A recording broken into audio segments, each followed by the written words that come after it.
Daf Yomi, Tractate Bava Metzia, page 111b. Top of the page with the words Miachecha, Pra Leacherin, Gercha Ze Ger Tzedek, etc. The verse states, "You shall not oppress a hired laborer who is poor and needy, whether he be from your brothers or from your stranger that is in your land within your gates," Deuteronomy 24:14, which is interpreted as follows. The term "from your brothers" serves to exclude others, for example, Gentiles, who are not your brothers. As for the term your stranger, this is referring to a righteous convert. As for the term within your gates, this is referring to a Ger Toshav who lives in Eretz Israel and eats unslaughtered animal carcasses because he has not accepted Judaism upon himself. I have derived only that the prohibitions of delaying wages apply to the hire of people. From where do I know to include payment for the rental of animals and utensils in the prohibition of delaying wages? The verse states "in your land," which includes all that is in your land. And in all of the above cases of delaying payment, they transgress all of these prohibitions which apply to delaying payment. From here, the sages said, whether referring to the hire of a person or the rental of an animal or the rental of utensils, all are subject to the prohibition of, "On the same day you shall give him his wages," Deuteronomy 24:15. And they are likewise subject to the prohibition of delaying the payment of wages of a hired laborer, Leviticus 19:13. Rabbi Yossi, son of Rabbi Yehuda, says, one who hires a Ger Toshav is subject to the prohibition of, "On the same day you shall give him his wages," but is not subject to the prohibition of delaying payment of wages, and the payment of rent of an animal or vessels is included only in the prohibition of "do not oppress" alone. The Gemara returns to its initial question, in accordance with whose opinion is the Mishnah. If it is in accordance with the opinion of the first Tana of the Braita, who interprets the verse "from your brothers," the halacha of a Ger Toshav is difficult, as he equates a Ger Toshav with the Jew. Unlike the Mishnah, if it is in accordance with the opinion of Rabbi Yossi, son of Rabbi Yehuda, the halacha of the rental payment of animals and vessels is difficult. As Rabbi Yossi maintains, they are not included in any of the prohibitions except for "do not oppress." Rava said this Tana of the Mishnah is a Tana from the school of Rabbi Ishmael, as the school of Rabbi Ishmael taught. Whether in the case of the hire of a person, the rental of an animal, or the rental of vessels, all of these payments are subject to the mitzvah of "on the same day you shall give him his wages," and the prohibition of delaying payment of wages. A Ger Toshav is subject to the mitzvah of "on the same day you shall give him his wages," but he is not subject to the prohibition of delaying payment of wages. Up until this point, the Gemara had discussed the source of the ruling of the first Tana. It now analyzes the reasons behind the different opinions. What is the reason of the first Tana of the Braita who interprets the verse "from your brothers"? He derives it by verbal analogy, comparing the words "you shall not oppress a hired laborer," and the verse "the wages of a hired laborer shall not remain with you all night until the morning." Just as the former verse includes a Jew, a Ger Toshav, the rental of an animal, and the rental of utensils, so too the latter verse includes all of the above. And Rabbi Yossi, the son of Rabbi Yehuda, does not derive this verbal analogy of hired labor and hired laborer.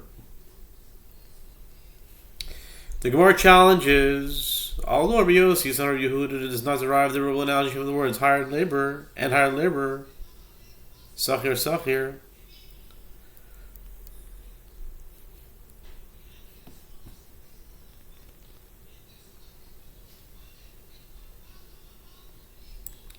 one should still be also liable in the case of animals or vessels due to the injunction of on the same day you shall give his wages. From where does he derive that such items are not included in this prohibition? Rabbi Hanania teaches in a Braita, the verse states, on this day you shall give him his wages, and the sun shall not set upon him, for he is poor. Deuteronomy 24:15. This verse clearly is referring to one who can enter into a state of poverty and wealth, which excludes animals and vessels, which cannot enter into a state of poverty and wealth. The Gemara asks, and with regard to the verse Tana, who does not address this verse, for he is poor, what does he do with it?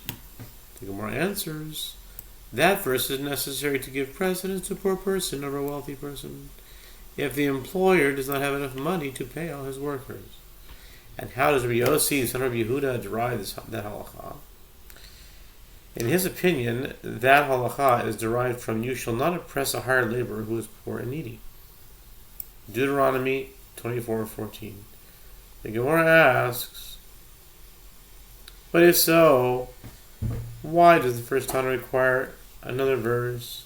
The Gemara explains he maintains that one verse serves to give a poor person precedence over a wealthy person, while the other one serves to give a poor person precedence over a destitute person, a complete pauper who owns nothing.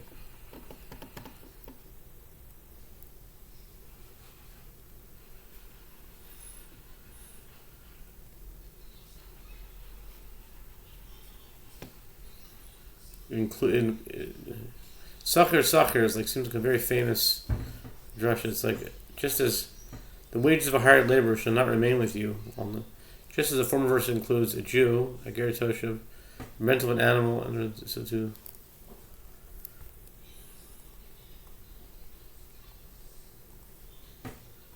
It includes things. Okay. The Gemara adds, and both verses are necessary, as had the Torah taught us only that a poor person comes before one who is destitute, one could have said that this is because the destitute person is not ashamed to demand his money. He is so needy, he is not embarrassed to ask for money. But with regard to a wealthy person who is ashamed to demand his wages, one might say that a poor person does not receive precedence over him. Conversely, had the Torah taught us only this halacha applies to a wealthy person, one could have said that it is because he does not need his wages right away. But with regard to a destitute person who does need it immediately, say that it does not apply. It was therefore necessary for both verses to be stated. Okay? The Gemara asks, and with regard to the ruling of the Tana of our Mishnah, whichever way you look at it requires clarification. If he derives the verbal analogy of the words hired laborer and hired laborer, then even the ger toshav should be included. If he does not derive the verbal analogy of the words hired laborer and hired laborer, from where does he derive that this halacha applies to animals and vessels? The Gemara answers, actually, he does not derive the analogy of hired laborer and hired laborer, and there it is different. As the verse states, the wages of a hired laborer shall not remain with you. Pe'ulat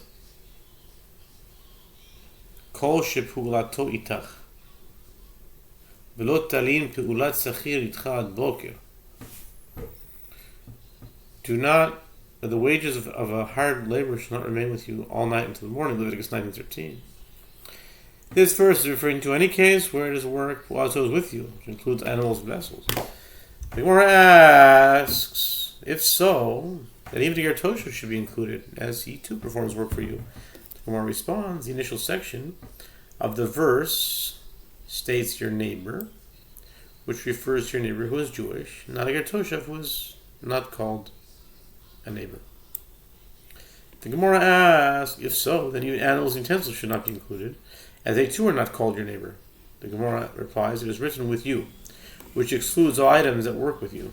The Gemara asks, what did you see to decide to include animals and utensils and to exclude the ger toshav? The Gemara answers, it stands to reason that he should include animals and utensils, as they are at least included in the category of your neighbor's money, whereas the ger toshav is not included in your neighbor's money. The The Gemara asks in the first time of the Braita, who interprets, from your brothers, what does he do with the verse, your neighbor? The Gemara explains that verse is necessary for him, or that which is taught in the Braita, your neighbor, not a Gentile. The Gemara challenges the exclusion of a Gentile derived from your brothers, and no additional verses are necessary for this purpose. The Gemara answers, one verse serves to permit one who oppresses him, and the other one serves to permit stealing from him. And both are necessary, because had the Torah taught us that this halacha only with regard to stealing from him, one could have said that this is because the Gentile did not toil for him. And one who oppresses him, where he has toiled for him, might say that he is not permitted to oppress him. And conversely, the Torah taught us only that the practice of the one who oppresses him is permitted. It might have been said that this is because the money has not yet reached his hand, but with regard to stealing from him, when he takes money that has already reached his hand, say that this halakha does not apply. Therefore, both cases are necessary. Please excuse the noise. They are doing construction next door. Thank you very much. Weiter. The Gemara asks, and what does Rabbi Yossi, son of Yehuda, do with the verse? The wages of a hired laborer shall not remain with you all night until morning. The Gemara answers, it is necessary for him, for that which Ravasi teaches. As Ravasi says, even if one hired labor to harvest only one cluster of grapes for him, one violates the prohibition of delaying payment of wages. The Gemara asks, and from where does the other sage, in other words, the first Tana, derive this halakha? The Gemara answers, he derives it from the phrase, for he sets his soul upon it. Deuteronomy 24:15. This indicates that one is liable for delaying the payment of wages due for any work. As the laborer obligates himself to perform the work, it is something for which he gives his soul.